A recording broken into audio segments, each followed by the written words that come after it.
एक नाम निहाद वजीर आला ने जबान इस्तेमाल की, फौज के इदारे के खिलाफ आपके सूबे के अंदर दहशतगर्दी पनप रही है। जनूबी खैबर पख्तूनख्वा के अंदर रोज धमाके हो रहे हैं, रोज हमले हो रहे हैं और आपको फिक्र ही नहीं है।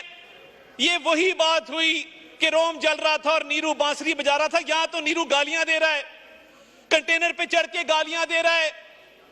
नाकाम जलसे का गुस्सा निकालना था तो अपने लोगों पर निकालते।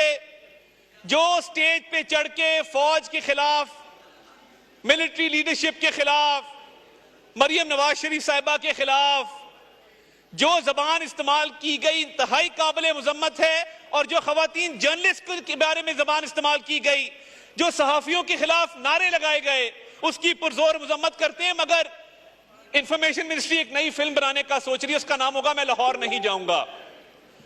पहले एक फिल्म आई थी, ये उसका अगला हिस्सा है कि मैं लाहौर नहीं जाऊंगा, क्योंकि अब मेरा ख्याल है कि शायद लाहौर जाने का इरादा तर्क कर दिया जाए। और ये लश्कर कशी किस बात की है? 12.5 साल से आपकी हुकूमत है, मुझे PKLI के लेवल का एक अस्पताल दिखा दो। 12.5 साल से आपकी हुकूमत है, रावलपिंडी इंस्टीट्यूट ऑफ कार्डियोलॉजी जैसा एक अस्पताल दिखा दो, दानिश स्कूल सिस्टम जैसा एक स्कूल दिखा दो।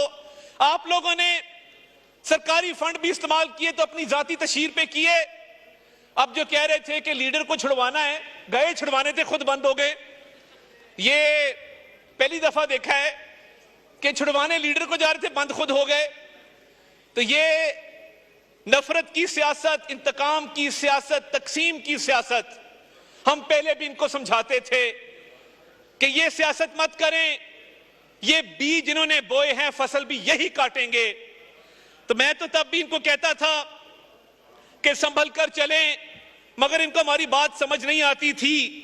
तो मैं इस शेर से अपनी बात खत्म करूंगा कि दिल के दरिया को किसी रोज उतर जाना है, इतना बेसमत ना चल, लौट के घर जाना है। बहुत शुक्रिया।